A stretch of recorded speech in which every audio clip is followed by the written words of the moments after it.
ये डैडी आ, उन्होंने मम्मी आ और गुरदासपुर तो आ साडे विच आए सी। इन्हां नूं खुदावंद खुदा ते परमेश्वर ते बहुत ज़्यादा विश्वास सी और जितने लैके आए आ बेटे राहुल की गवाही आप अपने जबानी दसणगे कि खुदा ने इन्हां दे जीवन दे विच इन्हां दे बेटे दे जीवन दे विच किस किस तरीके दे नाल काम कीता है। Hallelujah hallelujah. सुनांगे सिस्टर आज मेरे वालों सारे भैन भाइयों ਨੂੰ ਜੈਨ ਸੀ ਜੀ, खुदा दी दासां ਨੂੰ जैन ਸੀ जी। मैं परमेश्वर ਦਾ ਧੰਨਵਾਦ करदी हां। सारा आदर महिमा जलाल वडियाई खुदा दे नाम ਨੂੰ ਦਿੰਦੀ ਹਾਂ। मेरा नाम राज आ, पिंड मेरा कैले कलां, जिला गुरदासपुर। मैं बहुत ही खुदा का धन्यवाद करती हाँ। मेरा बेटा काफ़ी दिनों तो 10-12 दिन तो बहुत ही परेशान सी। पहले एक यकदम ये बांह दे विच दर्द हुई।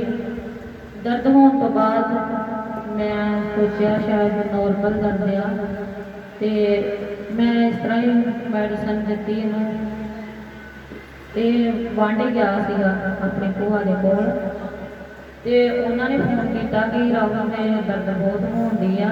तो मैं उन्होंने कहा मैं कि नॉर्मल दर्द होनी आ, कोई इदा खास नहीं आ, तो कोई नहीं कोई मैडिसन दो ठीक हो जाऊगा। उन्होंने काफ़ी मतलब किया जो भी घर के अपना करते आ, मैडिसन भी दी, ट्यूबां वगैरह लाइया भी शायद कितने डिग डुग गया सट लग गई है, पर ऐसा कुछ भी नहीं थी। फिर मैं रात को 12 बजे 11:30 का टाइम होया। फिर मैं इन्हों प्रभु के दास को कहते कि मतलब दर्द जी है वो बंद नहीं हो रही है, इदा रोई जा रहा। तो मैं फिर उन्होंने मैं कहा कि तुम इन दवाई ना दो, रहन दो 1 मिनट। फिर मैं इन्हों साढ़े परमेश्वर के दास ने बाबोवाल तो पास्टर दलेर जी साढ़े कोल ने, इन्हों फिर मैं फोन किया रात 10:30 के करीब 11 बजे। मैं इन्हों फिर फोन किया, मैं कहा पास्टर जी इस तरह राहुल से बहुत ज़्यादा दर्द होती है। तो इन्होंने फिर प्रार्थना की। मैं सब तो पहला तो मैं अपने गुनाहों की माफ़ी मांगती हाँ कि मैं परमेश्वर के पहला बहुत वफादारी नाल चलती थी। तो फिर मैं चर्च आना थोड़ा बंद कर दिता, चर्च आना बंद कर दिता। कुछ मुश्किल भी परेशानियां भी घर के एवं हो गई कि सच को आया नहीं गया। वो कारण असी प्रार्थना भी बहुत घट कर दी, खुदा का नाम लेना भी बहुत घट कर दिता, जिसके कारण जो तकलीफा परेशानियां आदि तो साढ़े गुनाहों के कारण साढ़े से आदि, खुदा परेशानियां नहीं साढ़े से घलता। साढ़े गुनाह कुछ ऐसे हो गए साढ़े को साढ़े से इन्नियां परेशानियां आ गई। फिर रात पास्टर जी ने इन्होंने प्रार्थना की। प्रार्थना करने के बावजूद एक बार प्रार्थना इन्होंने की, थोड़ा बच्चा रिलैक्स हो गया। जिते 4-5 घंटे दर्द लगातार हुई। फिर मैं उन्होंने पास्टर जी उन्होंने फिर थोड़ा ही रोन लग पाया। फिर उन्होंने मैंने फोन किया, मैं फिर इन्होंने प्रार्थना करी कहते कि मतलब इन्ना राहुल ना मेरी गल करो। मैं कॉन्फ्रेंस से फोन ला के फिर इन्हों की गल कराई राहुल के नाल। फिर खुदा के दास ने प्रार्थना की, तो मतलब बच्चा एकदम नॉर्मल हो गया, ठीक हो गया। उस वे प्रार्थना करते करते बच्चे को नींद आ गई, सौ गया। सुबह हुई फिर एकदम ये छाती के दर्द निकली। फिर ये पापा गए उन्होंने लै आए सुबह जाके उठो। फिर अं जाके चलो मतलब होंदा ही आ, बहुत ज़्यादा परेशान सी कि दर्द क्यों नहीं हट रही। अं चर्च लिया की बजाय हॉस्पिटलों के चक्कर पै गए। अं इनू बटाले लैके गए, उन्होंने हॉस्पिटल इनू एडमिट कर लिया, ग्लूकोज वगैरह लाए, पर कोई फर्क नहीं पिया। थोड़ा नॉर्मल जहा फर्क पिया, पर वो नहीं इन चंगाई मिली। फिर असी इन शाम घर लै गए। फिर शाम को जब घर खड़िया तो फिर खुदा के दास साढ़े घरे गए। फिर इन्होंने प्रार्थना की। जी बांह की दर्द से मतलब वो प्रार्थना के नाल ही एकदम बंद हो गई, बांह च दर्द नहीं हुई। फिर ये छाती के जी दर्द सी वो दर्द जी 3-4 दिन लगातार ये छाती के रही है। मतलब बच्चे ने 3 दिन अद्धा अख झमक के नहीं देखा, इन्नी दर्द तकलीफ। अं भी परेशान, ये बच्चा तो बेचारा चलो है ही नहीं। पर असीं सारा परिवार परेशान। फिर खुदा दे दासां ने मतलब असीं प्रार्थना भी रैगूलर कराउंदे रहे, कंटिन्यू प्रार्थना चलदियां रहियां इहदे वास्ते। पर असीं प्रार्थना चलदियां ही प्रार्थना ਵੱਲ आउंदे नहीं गए। साडा मन जिहड़ा डोल गया सीगा कि मतलब कि इहनूं नुक्स पै गया, जिहड़ा इहनूं मतलब इन्ने हॉस्पिटल ही खड़िया ते मान क्यों नहीं आउण डिया।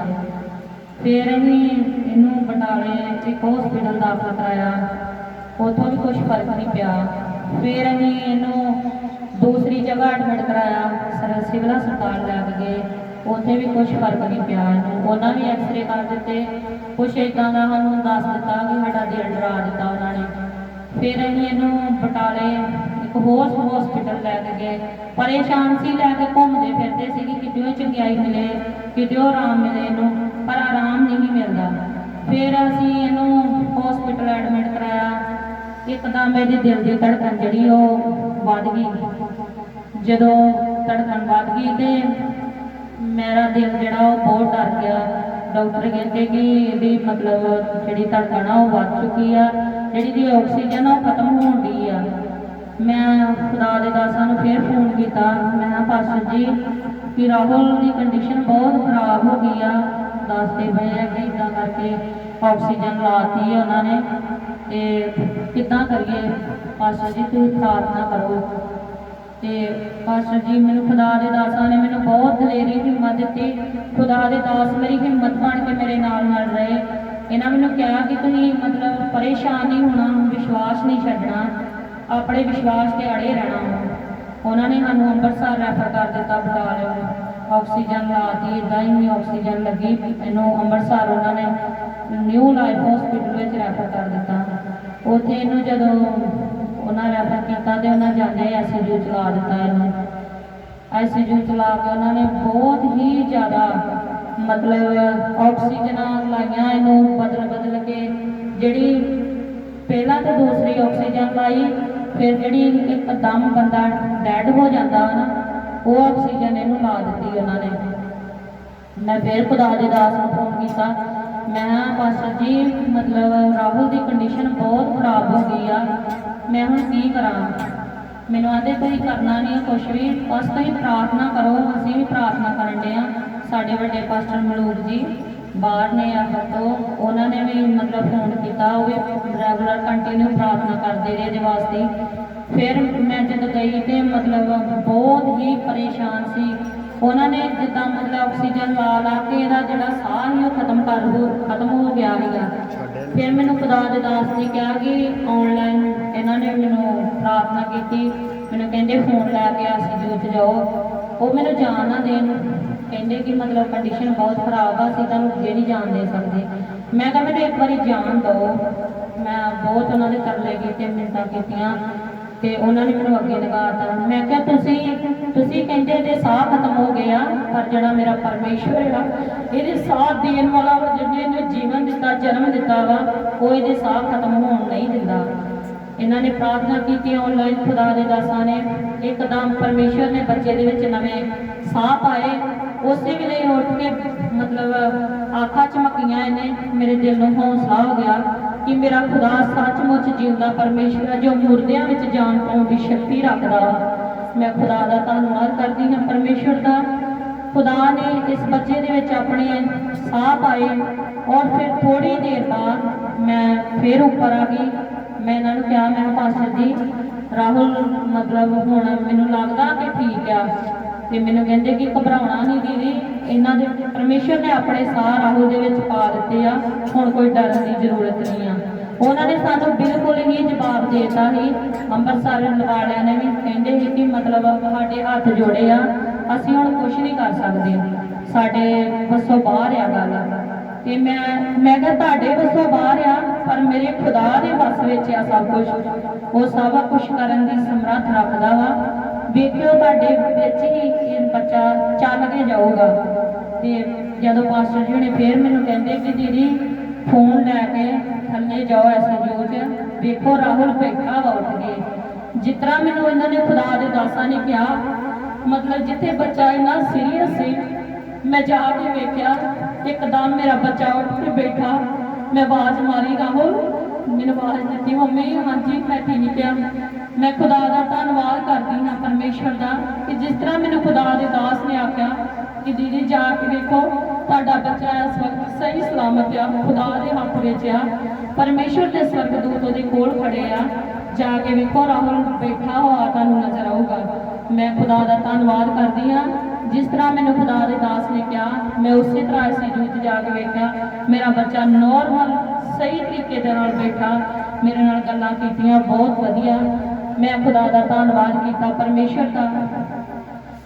ਫਿਰ ਅਸੀਂ ਇੰਨੀਆਂ ਰਿਪੋਰਟਾਂ ਕਰਾਈਆਂ, ਸਾਨੂੰ ਜਿਹੜੇ ਅਸੀਂ ਮਤਲਬ ਜਿਹੜੇ ਹਸਪੀਟਲ 'ਚ ਅਸੀਂ ਗਏ, ਸਾਨੂੰ ਹਰ ਇੱਕ ਨੇ ਕੋਈ ਨਵੀਂ ਬਿਮਾਰੀ ਦੱਸੀ। ਜਿਹੜੇ ਵੀ ਅਸੀਂ ਹਸਪੀਟਲ 'ਚ ਗਏ, ਸਾਨੂੰ ਹਰ ਇੱਕ ਨੇ ਨਵੀਂ ਬਿਮਾਰੀ ਦੱਸੀ। ਸਾਡੇ ਕੋਲ ਨੇ ਇਸ ਵਕਤ ਪਤਾ ਨਹੀਂ ਅਸੀਂ ਕਿੰਨੇ ਅਲਟਰਾਸਾਊਂਡ, ਕਿੰਨੀਆਂ ਰਿਪੋਰਟਾਂ, ਕਿੰਨੇ ਐਕਸਰੇ ਕਰਾ ਚੁੱਕੇ। ਅਸੀਂ ਹਰ ਰੋਜ਼ ਕੰਟੀਨਿਊ ਇਹਦੀਆਂ ਰਿਪੋਰਟਾਂ ਕਰਾਈਆਂ।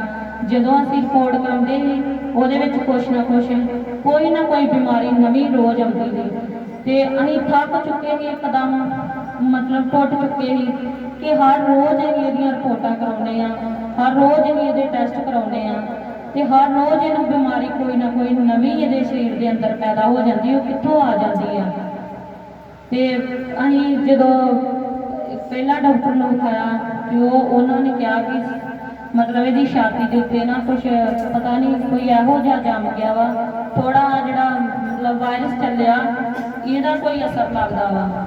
ਪਰ ਮੈਨੂੰ ਯਕੀਨ ਨਹੀਂ ਆਉਂਦਾ, ਮੈਨੂੰ ਆਪਣੇ ਪਰਮੇਸ਼ਵਰ ਤੇ ਪੂਰਾ ਭਰੋਸਾ ਸੀ ਕਿ ਮੇਰਾ ਖੁਦਾ ਇਹੋ ਜਿਹੀ ਕੁਛ ਮਤਲਬ ਕੋਈ ਨੁਕਸਾਨ ਨਹੀਂ ਹੋ ਦੇ ਸਕਦਾ।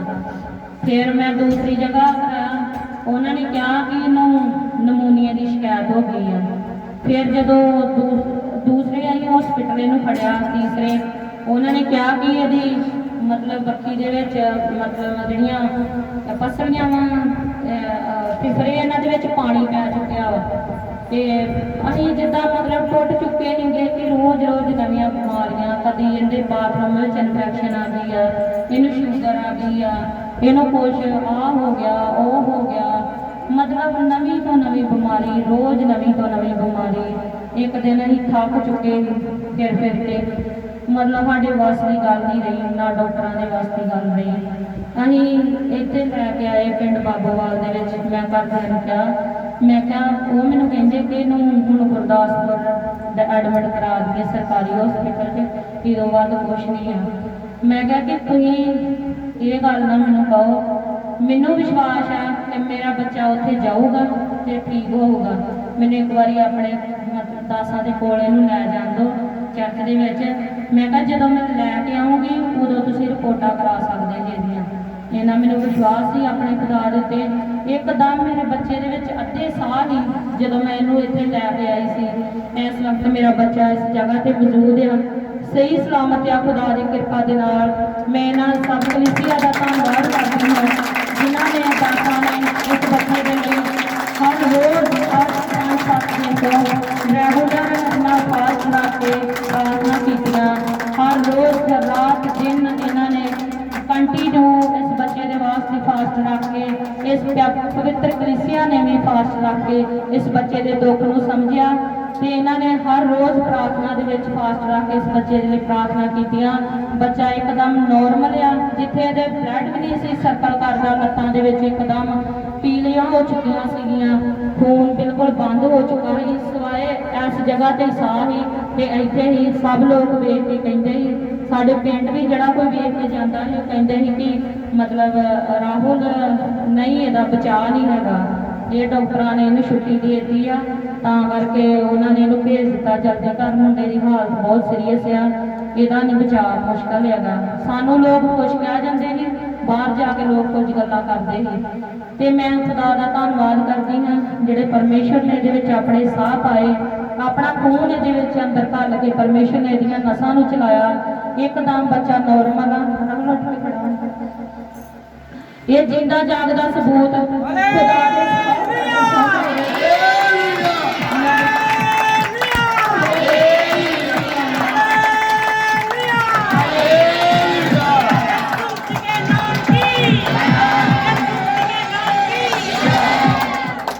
ਪਰਮੇਸ਼ਵਰ ਦਾ ਧੰਨਵਾਦ ਕਰਦੀ ਹਾਂ ਕਿ ਸਬੂਤ ਤੁਸੀਂ ਆਪਣੇ ਸਾਹਮਣੇ ਦੇਖ ਚੁੱਕੇ ਜੇ। ਬੱਚਾ ਇੱਕਦਮ ਨੋਰਮਲ ਆ, ਖੁਦਾ ਦੀ ਦਇਆ ਦੇ ਨਾਲ ਚੱਲਦਾ ਫਿਰਦਾ, ਖਾਂਦਾ ਪੀਂਦਾ, ਕੁਛ ਇਹੋ ਜਿਹੀ ਹੁਣ ਕੋਈ ਪ੍ਰੋਬਲਮ ਨਹੀਂ। ਥੋੜੀ ਮਾੜੀ ਮੋਟੀ ਵੀਕਨੈਸ ਆ, ਉਹ ਵੀ ਖੁਦਾ ਤੁਹਾਡੀਆਂ ਪ੍ਰਾਰਥਨਾ ਦੇ ਜ਼ਰੀਏ ਪਰਮੇਸ਼ਰ ਇਹਦੇ ਵਿੱਚ ਪੂਰੀ ਕਰਨ ਜਾ ਰਿਹਾ। ਮੈਨੂੰ ਵਿਸ਼ਵਾਸ ਹੈ ਕਿ ਜਦ ਮੈਨੂੰ ਘਰ ਲੈ ਕੇ ਜਾਊਂਗੀ, ਲੋਕ ਪਰਮੇਸ਼ਰ ਦੀ ਮਹਿਮਾ ਨੂੰ ਦੇਖਣਗੇ। ਜੋ ਲੋਕ ਕਹਿੰਦੇ ਸੀ ਰਾਹੁਲ ਅੱਜ ਵੀ ਹੈ ਨਹੀਂ, ਕੱਲ ਵੀ ਹੈ ਨਹੀਂ, ਸ਼ਾਮਾਂ ਤੱਕ ਵੀ ਹੈ ਨਹੀਂ, ਮੈਂ ਚਾਹੁੰਦੀ ਹਾਂ ਕਿ ਮੇਰੀ ਪਰਮੇਸ਼ਰ ਦੀ ਦਇਆ ਨੂੰ ਲੋਕ ਵੇਖਣ। ਜਦ ਰਾਹੁਲ ਨੂੰ ਲੋਕ ਵੇਖਣ ਤੇ ਖੁਦਾ ਦੀ ਮਹਿਮਾ ਨੂੰ ਵੇਖਣ ਕਿ ਖੁਦਾ ਸੱਚਮੁੱਚ ਜਿਉਂਦਾ ਹੈ, ਪਰਮੇਸ਼ਰ ਸੱਚਮੁੱਚ ਜਿੰਦਾ ਹੈ, ਜੋ ਮੁਰਦਿਆਂ 'ਚ ਜਾਨ ਪਾਉਣ ਦੀ ਸ਼ਕਤੀ ਰੱਖਦਾ ਹੈ। ਖੁਦਾ ਇਹਦੀ ਪਰਮੇਸ਼ਰ ਮੇਰੇ ਪਿੰਡ ਦੇ ਲੋਕ ਵੇਖ ਕੇ ਇਹਦੇ ਜੀਵਨ ਨੂੰ ਸਭ ਬਦਲ ਜਾਣ, ਸਭ ਖੁਦਾ ਤੇ ਵਿਸ਼ਵਾਸ ਕਰਨ ਵਾਲੇ ਬਣ ਜਾਣ। ਜਿਸ ਤਰ੍ਹਾਂ ਮੈਂ ਇਸ ਬੱਚੇ ਦੀ ਹਾਲਤ ਨੂੰ ਵੇਖਿਆ ਸੀ ਲੋਕਾਂ ਨੇ ਸਾਨੂੰ ਲਿਆਉਂਦੇ ਹੋਏ, ਕਿ ਇਹਨੂੰ ਚੁੱਕ ਕੇ ਅਸੀਂ ਇੱਥੇ ਲੈ ਕੇ ਆਏ ਸੀ, ਤੇ ਹੁਣ ਇਹ ਆਪਣੇ ਪੈਰੀ ਚੱਲ ਕੇ ਆਪਣੇ ਘਰ ਵਿੱਚ ਜਾਊਗਾ। ਮੈਂ ਖੁਦਾ ਦਾ ਧੰਨਵਾਦ ਕਰਦੀ ਹਾਂ ਕਿ ਪਰਮੇਸ਼ਰ ਮੇਰੇ ਵਿਸ਼ਵਾਸ ਨੂੰ ਇੱਦਾਂ ਹੀ ਵਧਾ ਕੇ ਰੱਖੇ, ਇੱਕ ਚਟਾਨ ਦੀ ਤਰ੍ਹਾਂ ਮੇਰੇ ਵਿਸ਼ਵਾਸ ਨੂੰ ਮਜ਼ਬੂਤ ਕਰੇ ਕਿ ਕੋਈ ਵੀ ਤੂਫਾਨ, ਕੋਈ ਵੀ ਹਨੇਰੀ ਆਵੇ ਤੇ ਮੈਨੂੰ ਹਿਲਾ ਨਾ ਸਕੇ। ਮੈਂ ਖੁਦਾ ਦਾ ਧੰਨਵਾਦ ਕਰਦੀ ਹਾਂ, ਇਸ ਕਲੀਸਿਆ ਦਾ ਵੀ ਧੰਨਵਾਦ ਕਰਦੀ ਹਾਂ, ਇਹਨਾਂ ਦਾਸਾਂ ਦਾ ਵੀ ਧੰਨਵਾਦ ਕਰਦੀ ਹਾਂ ਜਿਨ੍ਹਾਂ ਨੇ ਰਾਤ ਦਿਨ ਮੇਰੇ ਬੱਚੇ ਦੇ ਲਈ ਮਿਹਨਤ ਕੀਤੀ ਹੈ। ਖੁਦਾ ਇਹਨਾਂ ਨੂੰ ਬਹੁਤ ਸਾਰਾ ਫਜ਼ਲ ਦੇ, ਇਹਨਾਂ ਇਹ ਫਲਦਾਰ ਹੁੰਦੇ ਜਾਣ। ਪਿਤਾ ਪਰਮੇਸ਼ਰ ਇਹਨਾਂ ਨੂੰ ਫੁਲਾਈ ਜਾਏ, ਵਧਾਈ ਜਾਏ। ਪਿਤਾ ਪਰਮੇਸ਼ਰ ਆਪਣੀ ਹਜ਼ੂਰੀ ਦੇ ਲਈ ਇਹਨਾਂ ਨੂੰ ਤਿਆਰ ਰੱਖੇ। ਸਾਰਿਆਂ ਨੂੰ ਜੈ ਮਸੀਹ ਦੀ। ਜੈ ਮਸੀਹ। ਤਾਰੀਫ ਕਰ ਸਕਦੇ ਪਰਮੇਸ਼ਰ ਦੀ।